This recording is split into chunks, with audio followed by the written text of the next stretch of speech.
So, I have a really interesting conversation for you guys on the podcast today. My guest today is named Mike Auton. He's an internet marketer who lives in Portugal currently. But he went from retiring his day job as a school teacher 11 years ago to now running an online marketing business where he's made over $16 million. And what I think is really unique about Mike is he's very upfront about the fact that he couldn't even figure out how to copy and paste when he was first doing this. He just decided one day he was going to be rich online. He was going to do it. And by gum, he did it. I just said by gum. Wow. Well, we're going to keep rolling with it. But some things that I loved from the conversation are that he talks about his content strategy. And if you follow Mike online, and I'll link to everything in the show notes, you'll see that he puts out really, really incredible content with a lot of value in it. But there's almost never a call to action. And he has a very counterintuitive content strategy that has worked really, really well for him, but that is different than what you're hearing you should be doing online today. And so I think you'll find a lot of value in hearing a different perspective to how to create content. He also talks about how to build really incredible strategic partnerships. And it's going to be a little bit different than what you've heard before as well. So whether you're in online marketing or whether you're running a business as a brick and mortar or in sales, there's so much good that you can take away from this conversation as it pertains to building relationships with people, building a personal brand, a strong personal brand, your social media strategy. I feel like I learned so much from Mike, and I was inspired to change up a couple things in my strategy too. So I think you guys are going to get a ton of value from this. I think you're going to love it. So stay tuned and get ready to learn a lot from Mike Auton. Mike Auton, so good to have you on the Instant Impact podcast today. Welcome, my friend. Thank you, Elyse. Great. Thank you for having me. My pleasure. So you are in Portugal, which I think is pretty cool. I told you you are officially my first friend in Portugal. So the first of many, maybe. There's I hope so. there's not so many entrepreneurs out here. I was just discussing this today. Actually, it's not the most entrepreneurial of countries, but it's a great place to be. And now I've got the family. It's a very nice part of the world to kind of bring them up. You got the sun and the beach and all that kind of stuff. Oh yeah, I'm gonna have to find a way to make more friends in Portugal so that I have an excuse to go out and visit. So I know you mentioned to me in the pre-chat you're from the UK originally. I'd love to hear a little bit of your background. You've got a really interesting story about your transformation from more of the, I'd say, like W-2 life to what you do now. So share with the audience a little bit about your background and what you do today. Okay. Well, I'm 43. You had to think about that one. And I am 43. And obviously, like, being that age, kind of 40s, I didn't grow up with the internet. So my background is fairly varied. I was a bartender for a long time. I did like the cocktail thing, like Tom Cruise in Cocktail. So I kind of traveled the world making cocktails, paying my way around the world. Did that for about 8 years. And then became a teacher. I'm from a family of teachers. So I speak multiple languages. Languages was always kind of my thing when I was growing up. It was the only thing I enjoyed at school.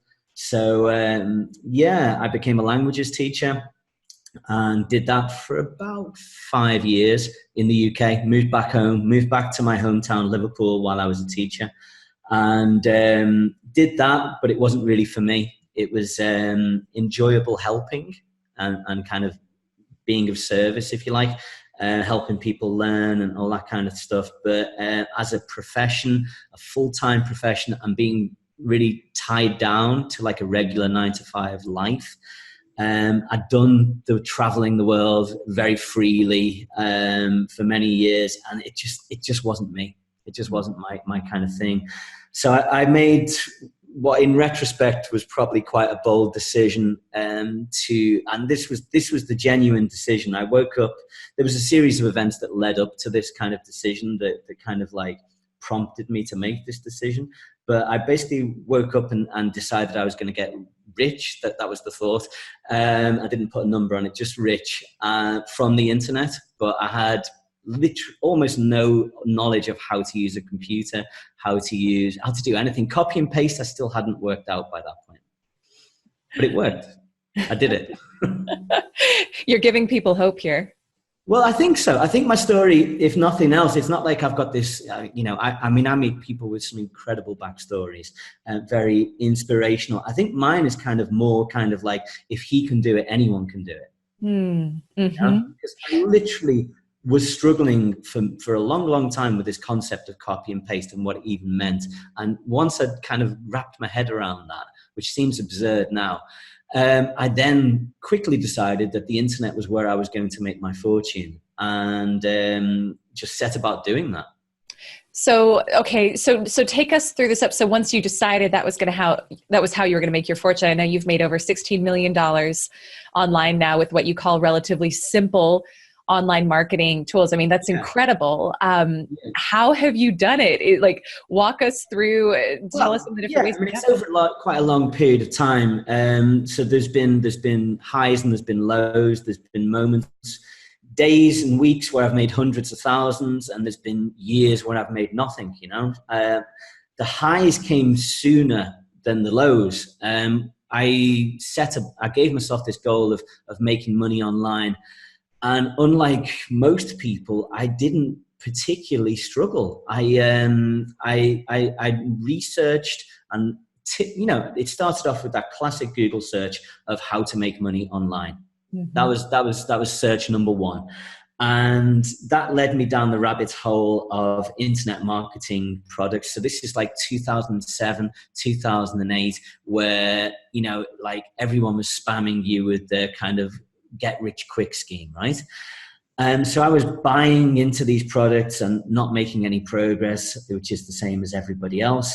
And I just came across this one simple concept of direct linking. And it explained on one page of a PDF how you could direct link from Google to affiliate offers. And this is where I kind of came in.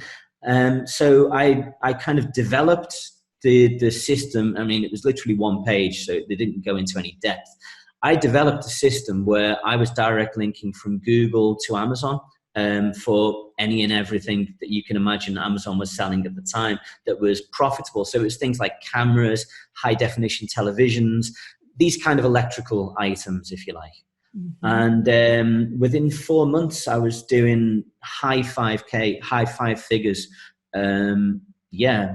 Like just direct linking to Amazon. And I was a teacher at the same time. Oh my gosh. So I bet you're sitting there thinking, I just made in a couple months, probably more than I made in the whole year. Yeah. I mean, I was working one day from home. By this stage, I'd gone from teaching 5 days a week to 4 days a week. I had one dedicated day at home to kind of try and make money from the internet. That was the dream. Mm-hmm. And then, but the other 6 days of the week, I was juggling the teaching and the affiliate marketing. But I was from that one theoretical day, I was making more than I was from my 4 or 5 days of teaching. So I was literally outdoing myself within a short period of time. That's nuts. It's so cool. So you and I connected initially on Instagram because you commented on one of my posts where I was talking about giving value in your content. Right. You mentioned it was something about you've been creating content for the past 6 months, not selling anything, like not pitching anything, but that you'd had 3 big business deals come as a result. So tell a little bit, I'm curious to hear more about that, and you can go into as much detail as you're comfortable with, but oftentimes what we're taught is, well, you have to have you got to have a call to action. You got to have something you're telling people to do. What was this content that you were putting out, and how did these 3 big business deals come about as a result? Sure. It's a great question. The thing is I'm always at my best when I just use my intuition. When I do things that feel right, but on paper might make no sense, is when I almost always get the best results. So it's like there's this theory that, and I subscribe to it in principle, that, if you're creating content, at least some of it should have a call to action. You're online, you're creating valuable content, and then every now and then, at the very least, you could and normally should be saying, by the way, I've got this thing, I've got this product, I've got this service, you can check it out. And that makes perfect sense in most cases. But in my case, I just felt like I just wanted to add value. to social media. I felt I had a lot to share, a lot of insight that could help other people at any stage of their kind of online career, be it beginners, absolute beginners, or anyone even making 6, 7, or 8 figures. So I just thought, listen, I'm just going to put a load of content out there. I'm going to commit to putting at least 3 or 4 posts on Instagram a day, a similar amount on Facebook. Over time, added networks to that, places like LinkedIn, IGTV, YouTube, podcast. And with the feeling of something will come out of this. This will be good for a reason that I don't know what that reason will be. And within months, so bear in mind, I've been creating content with no call to action, no come and buy my thing, no you buy this. I had multiple offers. I had 2 offers in the space of 24 hours to enter into partnerships with people. And they were serious offers. They were legitimate offers with a highly established, I wouldn't describe them necessarily as marketers, but business people or just kind of like online operators, if you like. The main one, which is the easiest for me to talk about because that's kind of like fully underway, is a sports e-commerce business. Mm-hmm. So there's a guy who actually by chance is from my hometown, a guy called Ray. So he's also from Liverpool, who we came across each other in a private Facebook group. And he saw my content, saw what I was doing. And I guess it just gave me credibility. It's kind of like, instead of, it's that like the pull and the push type of thing. It's like when you're saying, hey, buy my thing, that's kind of like you're pushing people towards it. Mm-hmm. But when you're adding immense value, as I felt I was, you're attracting people to you. Wow. Right? It's so interesting. One of the things that I love about exploring how different people manage their content strategy is that there's really no one right answer, right? There's stuff that works for some people. There's stuff that works for others. A lot of times you'll hear people say you have to have a call to action at the end of every post, whether it's like tell someone to like this or comment or, hey, go to this link. And that's a lot of times what I do, because a lot of what you hear is people need to be told what to do.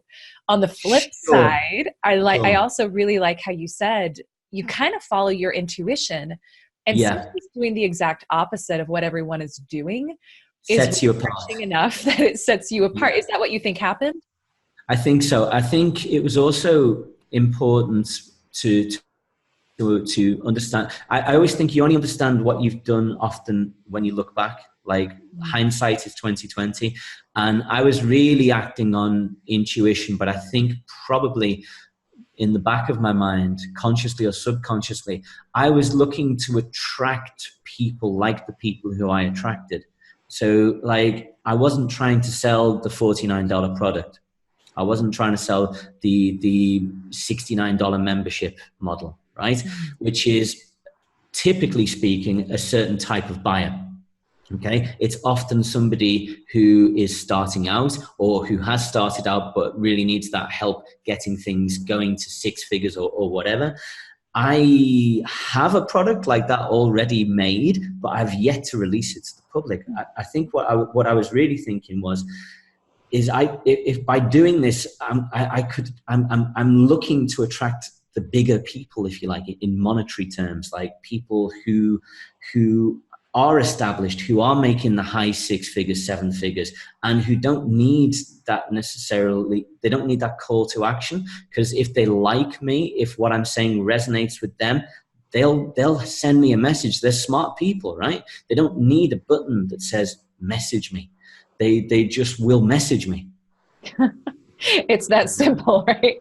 And I think part of what you said there that's so important is knowing your audience and being really clear on who is this for, who is it not for, and then also putting yourself on the receiving end of the content. Like I did an interview a while back with one of our clients, MJ, and she said something that really stood out to me, where she said she has like massive following online, and for her it's not so much a quantity as a quality game, where anytime she puts out content, she thinks about, how would this make me feel if I was on the other side of it? So I'm hearing a little bit from you of like, I'm really thinking about what would I do if I saw this content, and my ideal client is going to know what to do. They'll know what to do anyway. Yeah. But the thing is whether you're dealing with a quantity or quality thing here, right? You can have quantity and quality, of course, both are possible. But in the scenario that we're talking about, the recent scenario with me, I didn't need many people in order for my content to become profitable. I didn't need many high net worth people to be attracted to me. In fact, one is more than enough, right? I invested 4, 5, 6 months of my life into adding value, but the content wasn't created specifically for that person. Cause like I just try and speak my truth. So if I don't script anything that I do, I don't plan anything I do. If you see a 10-minute video of me on YouTube, it's because that idea popped into my head and 30 seconds later I was shooting. Huh. So that You was know what I actually mean? another question I was going to ask you, because you put out a lot of content. So what I'm Yeah, hearing is you don't have a content calendar. You don't necessarily have a plan. nothing, It's all organic. nothing, How? nothing. Oh my I'm goodness. stream of consciousness. I love it. I love it. I do somewhat similar. So I have a calendar, and I know generally what I want to talk about, and I have different themes for the days, but nothing is Yeah, really scripted. It's more like bullet points. But I get hey, I it. mean, if you can do it like totally ad hoc and as it comes, I think Yeah, the content that tends to perform the best is often that which we feel incredibly inspired about, right? Like something yeah, just shot through you like a lightning bolt, and you're like, I'm going to go out yeah, there and I'm going to film yeah. this. Yeah, well, my process is really simple. When I'm talking to the camera and I'm helping people, what I'm really doing is talking to myself. Mm. It's just me. So if I'm telling you to be strong, it's because I'm telling myself to be strong. I think that's really interesting. And so that brings up another question for me, because a lot of the people that I know and who are listening are really afraid of the camera, and Yeah, they feel yeah, nervous about getting on video, and they don't want to yeah, do it, but they know they yeah, should be doing it. Was that a fear for yeah. you that you had to overcome, or is that something that you've always naturally felt pretty confident with? Do you know, it's weird. I think it's a question of the time being right. Like, it was like like I woke up and decided I was going to be rich from the internet. Mm-hmm. If I'd have woken up a day before and made that decision, it would have been the wrong day. Hmm. And it was the same with content creation. I couldn't do it and didn't feel comfortable doing it until like I just flicked a switch in my brain that said, you can do this. And it wasn't like, hey, you can do this, like this like motivational voice. It was just like, no, you can do this now. Hmm. So I did it. So you did it. But you know what I mean? It was like, it Yeah, was a day before that switch wouldn't have worked. it's all It's timing. timing. It's That's timing, right? It was the right place, the right time. It felt right. It felt authentic. hmm. Everything that I create, all the content that I create is from the heart. So if I'm not feeling it for a week, as happens sometimes, like I've got totally engrossed in a project, and so there's no content creation for a week. There's just Hmm. none because I'm busy or my brain isn't in it, my heart isn't in it. But then there's other times when I just can't stop making content. Like sometimes I worry that, you have these stupid worries where it's like, damn, I'm wearing the same clothes for like 4 hours of content here because I'm basically just on a roll. But then I think, screw it. If the content's good, the content's good. I think that's such an important thing, is you can't get too overly critical. You can't get too in your head. Like today I'm Yeah, doing too 3 podcast precious. interviews.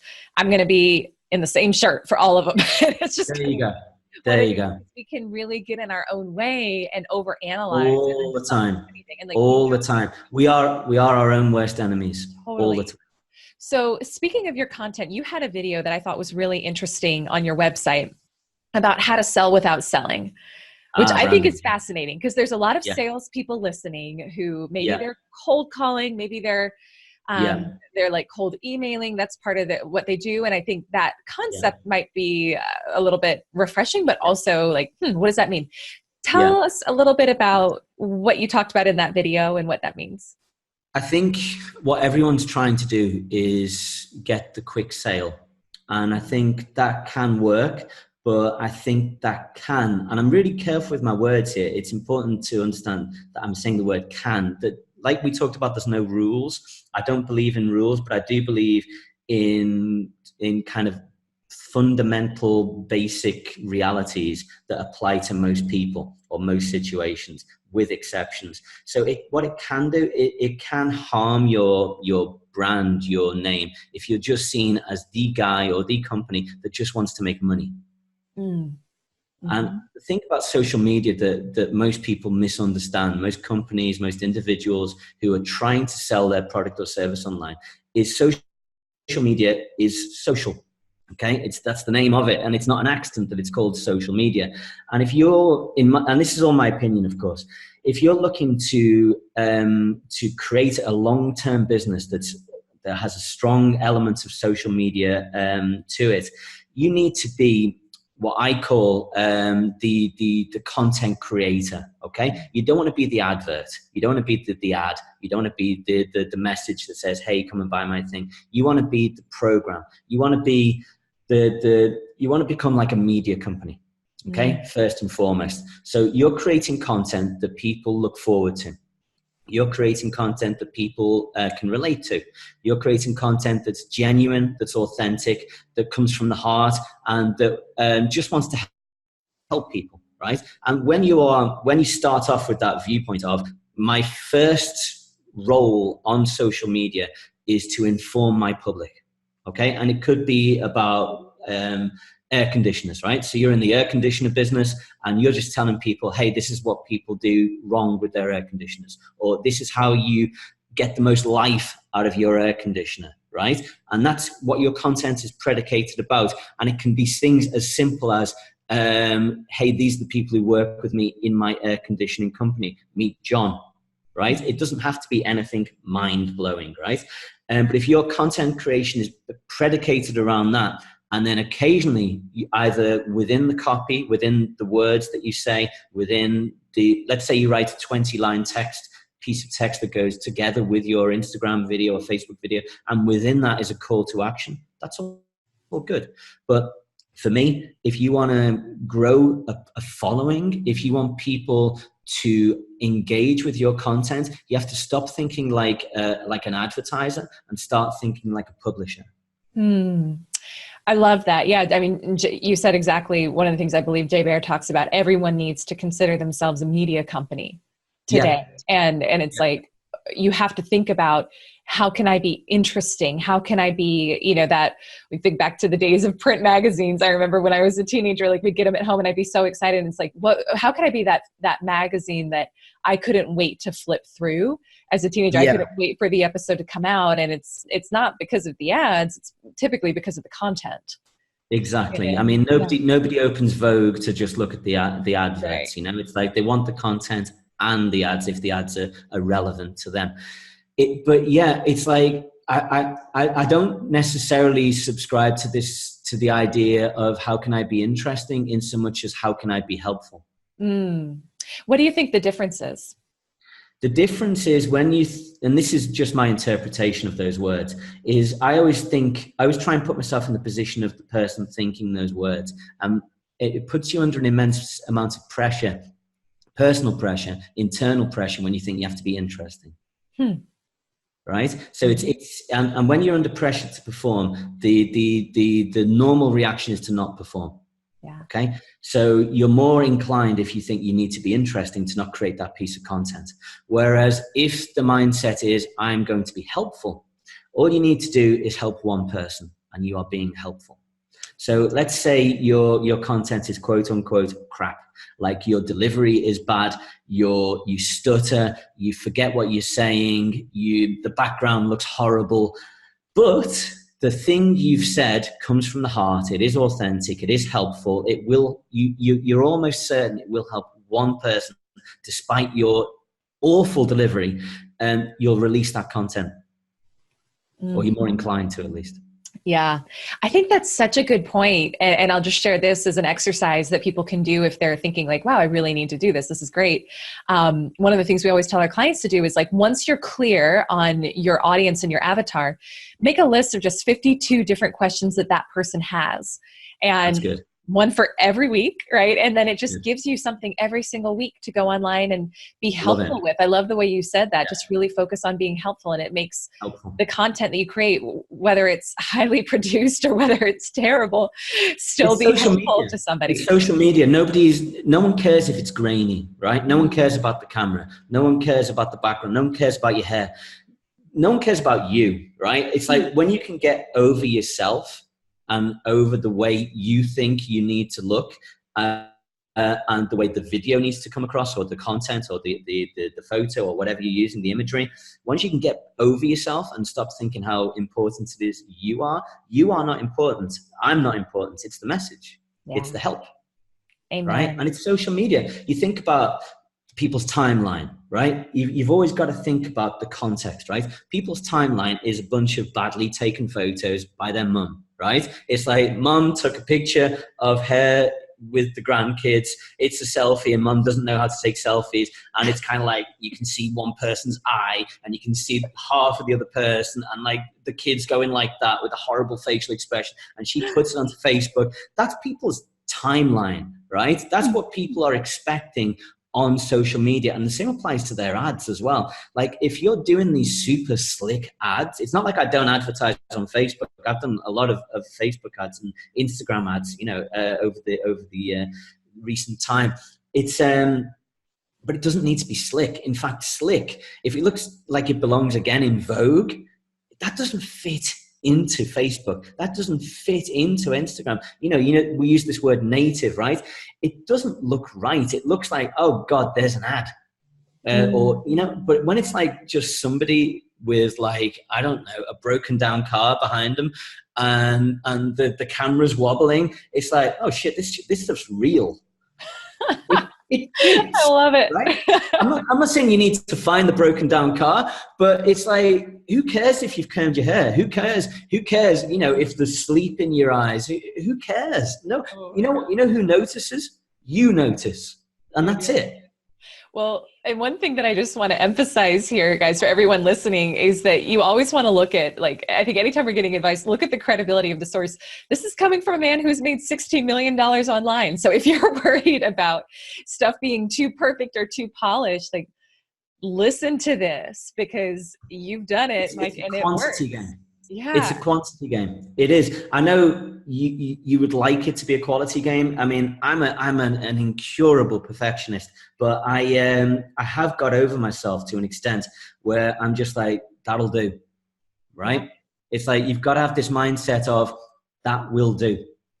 So one thing that I also want to ask you about is how you build strategic partnerships. I know that's a lot of your business model. And for everyone listening, some people have online businesses. A lot of people have offline businesses where it's really more about building referral partnerships for their business. But how do you go about finding good strategic partners for your business? I don't think this is me again, obviously. I don't think you go out and find them like actively, like, hey, I would like you to be my strategic partner. I think that's, the opposite of what you should be doing. The way I always try and attract people to me. I think it's much more powerful. So the way I've kind of made my recent partnerships is I'm a member of a fairly expensive inner circle on Facebook. Expensive in terms of like what the average person would afford, but it's the quality of the people in this inner circle is really, really high. Because I saw your post about this on Instagram on a very similar topic. You were talking about masterminds and the value of masterminds and the people that you meet. And if you're spending a certain amount of money that you can afford, which is an important point, to belong to a mastermind, to an inner circle, to whatever, you are going to be associating by default with people who can afford that mostly, and who are at a level that you either would like to be at or are also at. And the likelihood of what I also try and do within that environment, and within all environments, to be honest, is always add value. Like immensely over deliver. So because I'm kind of saying how great I operate within this community. I won't mention the community because then it's just, I'm not sure if that's a smart thing to do. But what I try and do, and what I do within that little Facebook group, is I just, when a question is posed, like a question is asked, and I have insight, I'll spend 20, 30 minutes creating a considered response to that group. And obviously with no expectation of getting anything out of it. But when you've done that 2 times, 3 times, 5 times, 20 times, somebody's noticed at least 2 or 3 of those moments. Okay? And that somebody can be your strategic partner. And in my case, that's happened 3 times. I think that's so interesting. So it's really more of just position yourself in the company of people who are doing great things, and then be a magnet, put out such great value and help to them. I mean, just like it's very similar to your content strategy. It's the same. It's the same. Add immense value with no expectation of anything back. And but you have to do this. I mean, this isn't like everyone wants this quick solution. The stuff I'm talking to you about is slow, but it's powerful. Yeah. So I think that's a good point, because one of the things you mentioned in one of your videos is just the fact that building a brand, it's more of a slow game. It's a slow game. It's a slow game. So for somebody who maybe they need money now and they're feeling frustrated, they're feeling anxious, like how do you keep your head in the game during the slow game? And do they need to be doing something else? You've got to have the wins, right? You've got to pay the rent. You've got to feed the family. All these kind of basic practical considerations. So it's all very well and good for me to say, be patient, create content, add value, ask for nothing back, expect nothing back. But you have certain practicalities, right? You've got choices. You can immediately start putting call to actions on everything that you do. That's one strategy. That's very direct. So you create a piece of content, nice description of how it's more helpful in content with a call to action. That can be every piece of content. One strategy. You can do the 80-20 approach, which I think is very powerful in life in general. Always use the 80-20 approach. So 20% of your content has a call to action, 80% doesn't. Okay. Then you don't look desperate. Okay. Then you just look like an authority. You look like the cool guy who has a product, which I think is a nice mix between the building a brand with no expectation and practicality of I need money. Right? Alternatively, and this is another scenario, is you find another way to make money, another way to feed the family, to pay the bills, to, I don't know, keep the electricity running, while you're building your online business, while you're building your brand, knowing that if you're adding value, and this comes from this knowing. How do you know that you're adding value? How do you know that you're building your brand? You know through people's responses. Like I get a lot of direct messages. I get a fair amount of engagement on at least some of my posts where people will say how they look forward to my content every day. I'm like, when I see a comment like that, it's like, for me, I know I'm on the right path. Yeah.